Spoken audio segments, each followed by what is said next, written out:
તો આજે આપણે જોવાના છીએ ધોરણ 11 વાર્ષિક પરીક્ષાનું આજે લેવાયેલ પેપરનું સોલ્યુશન.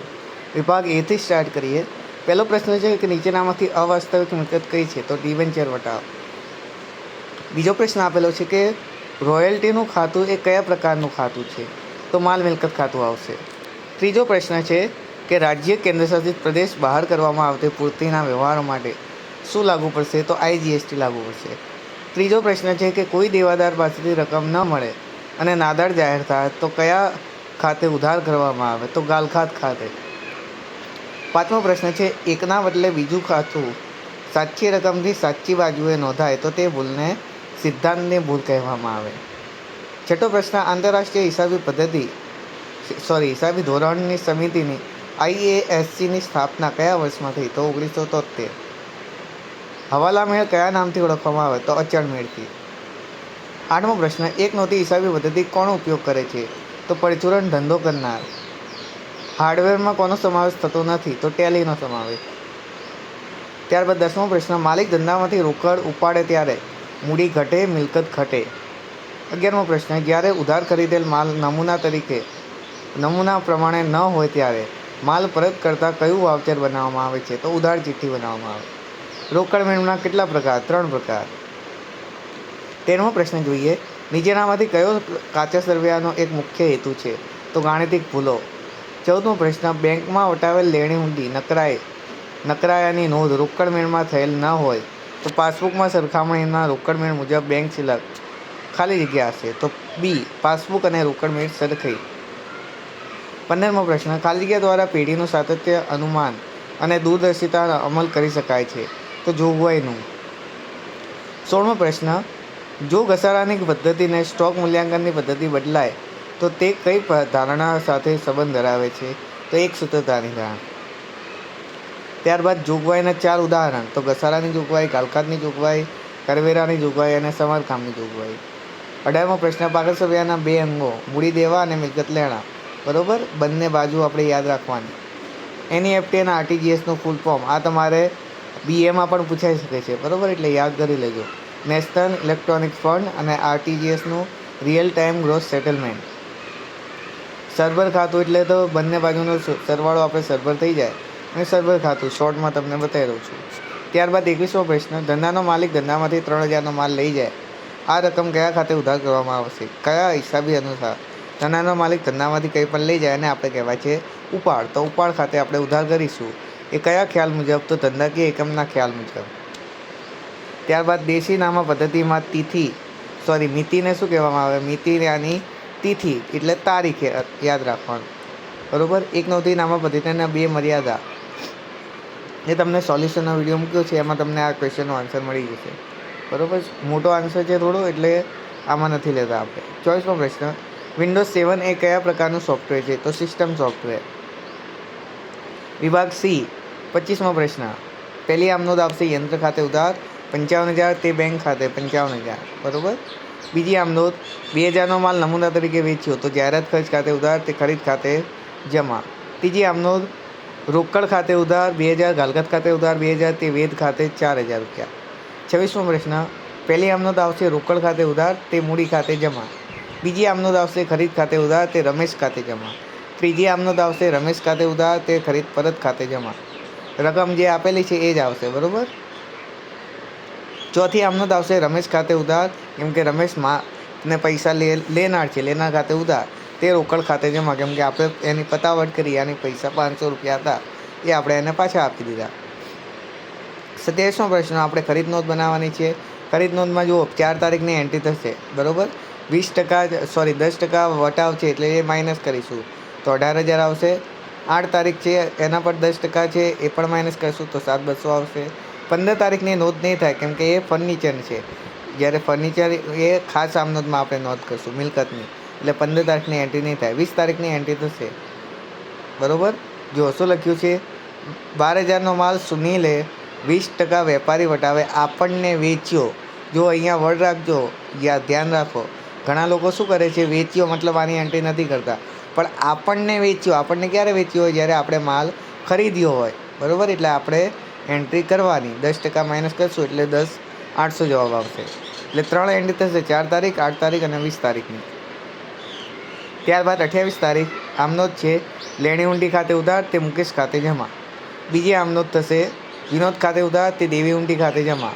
ત્રીજી આમનોંધ થશે સુરેશ ખાતે ઉધાર, તે ખરીદ પરત ખાતે જમા. ત્યારબાદ ખાતા બંધ કરવાની આમનોંધ એકદમ સિમ્પલ. જે ખાતું ઉધાર હોય એને જમા કરો અને જે ખાતું જમા હોય એને ઉધાર કરો. પગાર હંમેશા શું થાય? ઉધાર. તો આમનોંધમાં એને આપણે જમા કરવાનું. તો પહેલી આમનોંધ શું થશે? નફા નુકસાન ખાતે ઉધાર, તે પગાર ખાતે જમા. બીજી આમનોંધ થશે ડિવિડન્ડનું. ડિવિડન્ડ ખાતે ઉધાર, તે નફા નુકસાન ખાતે જમા, કેમ કે ડિવિડન્ડની જમા બાકી હોય છે. જાહેરાત ખર્ચ, તો નફા નુકસાન ખાતે ઉધાર, તે જાહેરાત ખર્ચ ખાતે જમા. મળેલ વ્યાજ, તો મળેલ વ્યાજ ખાતે ઉધાર, તે નફા નુકસાન ખાતે જમા. નફા નુકસાન ખાતે ઉધાર, તે વીમા પ્રીમિયમ ખાતે જમા. છેલ્લું છઠ્ઠું મળેલ ભાડા ખાતે ઉધાર, તે નફા નુકસાન ખાતે જમા. 30મો પ્રશ્ન, એમાં આમનોંધ થશે પહેલું પવન ખાતે ઉધાર, છત્રી 200, લહેર ખાતે ઉધાર 16,500, તે રોકડ ખાતે જમા, યાની બેનનું ટોટલ 52,700 રૂપિયા. 13 તારીખને આમનોંધ થશે બેંક ખાતે ઉધાર 21,500, વટાવ ખાતે ઉધાર 700, તે શીતલ ખાતે 22,200 રૂપિયા. 15 તારીખની આમનોંધ ગ્રીસ કમ્પ્યુટરમાંથી 28,000નું કમ્પ્યુટર ખરીદ્યું, 8,000 ચેકથી આપ્યા, તો કમ્પ્યુટર ખાતે ઉધાર 28,000, તે બેંક ખાતે 8,000, તે ગ્રીસમ ખાતે 20,000. બરાબર. ચલો, આ બે થિયરીનું સોલ્યુશન તમને મારા જૂના વિડીયોમાં મળી જશે, વિભાગ બીના સોલ્યુશનમાં. બરાબર. બી અને સીના સોલ્યુશનમાં. જો ના જોયું હોય તો તમે એ વિડીયો જોઈ શકો છો. વટાવ ખાતું, ઉપલબ્ધ ખાતું અને વ્યાજ વહી ખાતું. ચલો, સેક્શન ડી પહેલો જ છે રોકડ મેળ, એકદમ ઇઝીમાં ઇઝી દાખલો. બરાબર. સોલ્યુશન ફટાફટ જોઈ લો. ચલો, કયો ક્વેશ્ચન આવ્યા આપણે? આ 33મો ક્વેશ્ચન છે. બરાબર. વિભાગ ડીનો પહેલો જ, મતલબ 33મો ક્વેશ્ચન. ત્યારબાદ 34માનું સોલ્યુશન.